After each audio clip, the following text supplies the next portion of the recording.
रज़ा साहब, ये चीज़ तो अपनी जगह के मैनेजमेंट लेवल पर क्या हो रहा है, लेकिन कल के अगर स्टैट्स की बात करें 50 ओवर्स में जहां 300 में से 147 आप डॉट बॉल ही खेल दें, तो ये 90s की क्रिकेट तो हो नहीं रही कि आप आखिरी 10 ओवर में एस्केलेट करके 250 का टारगेट देंगे और डिफेंड कर लेंगे उसको।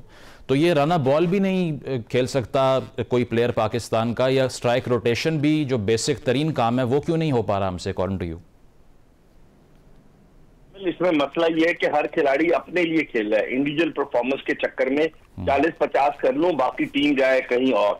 तो असल मसला यहीं से शुरू हो रहा है क्योंकि वो they want to save their place in the team. और जो लड़के हैं उनमें भी आपस में इख्तिलाफात हैं। जैसे अब ग्रुप बंदी मैं अगर इसको कहूं दूसरे अल्फाज में तो बेजा ना होगा कि कप्तान डोमिनेट कर रहा है, उसने बाबर आजम को साथ मिलाया हुआ है, अपनी पसंद के लड़के को ले आता है खुशदिल शाह को, उसको ऑलराउंडर बनाने के चक्कर में। फिर उसके बाद अपने चंद मीडिया के लोगों से ये बयानात दिलवा रहा है कि जी उनकी मर्जी की टीम नहीं थी। तो भाई अगर आपकी मर्जी की टीम नहीं थी आपने उस वक्त क्यों नहीं बोला, आपने क्यों नहीं छोड़ा?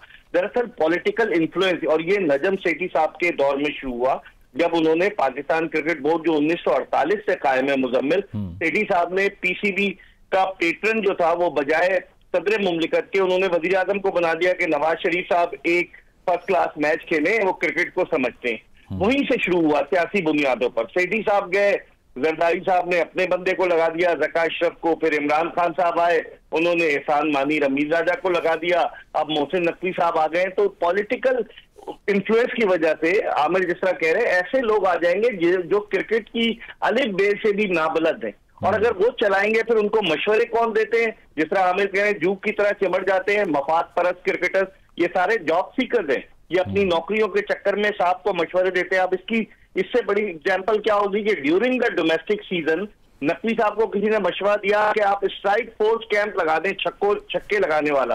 अब्दुल रज़ाक साहब को दे दिए पैसे, वो स्ट्राइक फोर्स कैंप लगा रहे हैं। ये कहाँ होता है दुनिया में कि वो प्रैक्टिस में छक्के लगाकर मैच में छक्के लगाएगा? ये सारे मुशीर जो हैं ये तबाही के दहाने की तरफ लेकर जा रहे हैं। इनसे जान छुड़ानी होगी, और वो भी जिम्मेदार हैं जो हेल्म ऑफ अफेयर्स पर हैं कि वो बच्चे तो नहीं है, माशाल्लाह से उनकी इतनी समझ बूझ, इतने बड़े ओहदे पर फायदे हैं, उन्हें भी इनको आइडेंटिफाई करना होगा, इनसे जान छुड़ानी होगी। बिल्कुल इस तरह मिर्ज़ा साहब जो बात कर रहे हैं आमिर साहब, एक तो ओवरऑल परफॉर्मेंस अगर हम दूसरे फॉर्मेट्स में भी देखें तो बॉटम ऑफ द टेबल जाते जा रहे हैं। और बॉलिंग की जो बहुत बात होती थी कि पाकिस्तान दरअसल स्पेशलिटी हमेशा हमारी टीम की जो है वो पेस अटैक होता है, लेकिन उसमें कोई किलर इंस्टिंक्ट दिखाई नहीं देती। लगता यही है कि बहुत ही कोई फ्रेंडली अफेयर है अगर मैच हिंदुस्तान से भी हो रहा हो। और बॉलिंग एवरेजेस को देखें 40+ आपके मेन स्ट्रीम बॉलर्स इस एवरेज के साथ बॉल कर रहे हैं, तो 10 विकेट्स भी नहीं ले सकते। आपको क्या लगता है कि इस डिपार्टमेंट में भी सिलेक्शन को ब्लेम करेंगे कि स्पिन भी नहीं लेकर गए हम, रिस्ट स्पिनर नहीं है, चाइनामैन नहीं है, वैरायटी नहीं है? वो तो गलती हुई, उसमें कोई शक नहीं। और उसका आपने सुना भी होगा कि चेयरमैन पाकिस्तान क्रिकेट बोर्ड ने कहा जब मीडिया से थोड़ा बहुत क्रिटिसिज्म आया कि आप नजरसानी करें अपनी टीम सिलेक्शन के ऊपर, लेकिन स्टबन रहे, उन्होंने किसी की नहीं सुनी। और मेरा ख्याल है सही किया उन्होंने कि इन्होंने अपना इन्फ्लुएंस नहीं किया, क्योंकि एंड में जाके टीम लड़ानी है कप्तान और मैनेजमेंट ने, और उस वक्त इंटरफेरेंस उन्होंने नहीं किया। ठीक है, अब सारा कुछ सामने है। अब जहां तक आप बात कर रहे हैं, देखिए आपने बॉलिंग की बात की, मेरा ख्याल है 90s के जो फास्ट बॉलर्स थे उसके बाद पाकिस्तान के किसी फास्ट बॉलर ने 200 विकेटें नहीं ली, बहुत बड़ा कंसर्न है। PSL पूरी दुनिया में मशहूर था कि ये बॉलर्स का ये लीग है, और IPL को कहते थे ये बैट्समैनों की लीग है।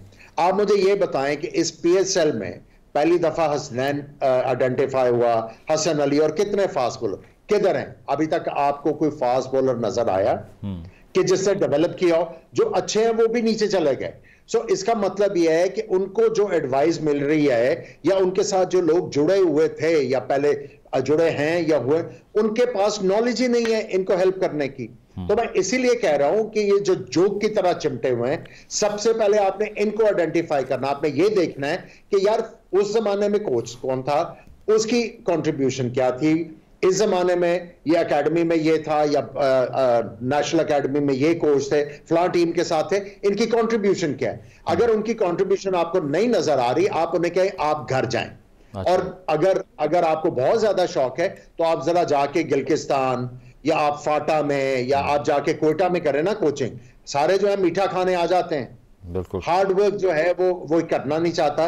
तो मैं ये समझता हूं जब तक आप इन लोगों को आइडेंटिफाई नहीं करेंगे तब तक जो है आपकी क्रिकेट नहीं बढ़ेगी। और मैं समझता हूं जो सबसे इंपॉर्टेंट स्टेप है वो आप अपने क्लब क्रिकेट को रिवाइव करें। और अगर आप आमिर साहब वो ग्रुपिंग वाली बात से आप अग्री करते हैं कि टीम में दरअसल 2-3 डिफरेंट फैक्शन बने हुए हैं? मिर्जा इकबाल बेग साहब जो हैं वो बहुत जो है वो आप उनको शर्लक होम्स ही कह लें, ठीक है। उनके पास तो सारी इंफॉर्मेशन होती है। मैं कोई इतना ज्यादा जो है वो इंफॉर्मेशन लेने के चक्कर में नहीं होता और मैं इन चीजों से थोड़ा सा परे रहता हूं। लेकिन जो आपको लार्जर पिक्चर में चीजें नजर आ रही हैं वो आपको ग्लेयर कर रही हैं आपके फेस के ऊपर। तो मैं ये समझता हूं जब तक आप अपनी क्लब क्रिकेट को नहीं रिवाइव करेंगे, क्योंकि स्कूल क्रिकेट रिवाइव हो सकती है लेकिन उसके लिए एक मैकेनिज्म चाहिए, हर चीज का फिक्स होता है। लेकिन चूंकि 2-2 कनाल के ऊपर घर जो है और उसमें स्कूल खोल दिया हुआ है, स्पोर्ट्स की फैसिलिटी नहीं है स्कूलों में, तो वो थोड़ा सा मुश्किल काम है। लेकिन जो आसान काम है उसको तो कर लो। जब तक क्लब क्रिकेट नहीं होगी आप कैसे जो है वो ट्रांसपेरेंसी लेके आओगे, कैसे आप ऑनेस्टी लेके आओगे, कैसे आप मेरिट लेके आओगे? बिल्कुल, क्रिकेट के हवाले से हमारी डिस्कशन जारी है। मिर्जा साहब, एक और आर्ग्यूमेंट भी होता है ना, शोएब अख्तर साहब ने भी, मैं देख रहा था कल, ये बात की कि स्ट्रक्चर का या डोमेस्टिक क्रिकेट की बातें तो एक जगह हैं, लेकिन जो टैलेंट को ओवर हाइप हम करते हैं ना कि बहुत टैलेंट है लेकिन सामने नहीं आ रहा, तो शोएब ने कहा कि टैलेंट है ही नहीं। आपको लगता है कि इशू ये है कि टैलेंट खत्म हो गया या फर्निश नहीं हो रहा हमसे? देखिए, टैलेंट फर्निश नहीं हो रहा। इससे पहले जो आपने आमिर सोहेल से बात की, उन्होंने मुझे शर्लक होम्स कहा, वो डक कर गए आपकी बात। बिल्कुल, उनके पास वेल लेफ्ट कहना चाहिए उनको। हाँ, वो डक कर गए। लेकिन ये कि इसमें कोई दो राय नहीं है कि खिलाड़ी बाबर और रिजवान का आपस का गठजोड़ है। शाहीन शाह अफरीदी को कप्तानी से हटाया गया। ये तो क्रिकेट बोर्ड ने सबको कप्तानी का चस्का लगा दिया ना। मुजम्मिल, आप देखें कि 2023 में शादाब खान को कप्तान बना दिया था जब अफगानिस्तान के खिलाफ सीरीज खेलने गए, वो कहाँ गए। फिर शाहीन शाह अफरीदी को न्यूजीलैंड के दौरे के लिए कप्तान बना दिया गया। फिर बाबर आजम दोबारा कप्तान बन गए। फिर रिजवान कप्तान बन गए। सलमान अली आगा को आपने T20 और वनडे के लिए जिम्बाब्वे कप्तान बनाकर भेज दिया। आपने सऊद शकील को भी चस्का लगा दिया वाइस कैप्टनसी का। तो आप खुद मैनेज नहीं कर पा रहे ना। जो मुशीर है, और ये तो समझदार आदमी है चेयरमैन साहब, इनको अपने मुशीरों से बचना होगा। सारा मलबा, चूंकि head of the department, head of the वो इंस्टीट्यूशन वही है चेयरमैन साहब, तो सारी उंगलियां तो उनकी तरफ उठेंगी। और जिस तरह से आप बात करें टैलेंट की, मुजम्मिल, टैलेंट पाकिस्तान में है, लेकिन उस टैलेंट को, उस पत्थर को तराश कर हीरा कौन बनाएगा? हर कोई तो अपने चक्कर में लगा हुआ है। इन्होंने 50-50 लाख रुपए पे मेंटोर रखे हुए, उनमें से 2-3 मेंटोर तो कमेंट्री कर रहे थे, उसके अलग पैसे ले रहे थे, फी सबिलिल्लाह नहीं कर रहे थे कमेंट्री, और 50 लाख रुपए क्रिकेट बोर्ड से भी ले रहे हैं। तो कहाँ गए ये मेंटोर जो कि मैन ऑन टूर होते हैं, जो बजाय इसके कि वो खिलाड़ियों को निकाले, तो वो कहाँ चले गए? वो अपने कामों में लगे। ये क्रिकेट बोर्ड की कमजोरी है ना। बिल्कुल।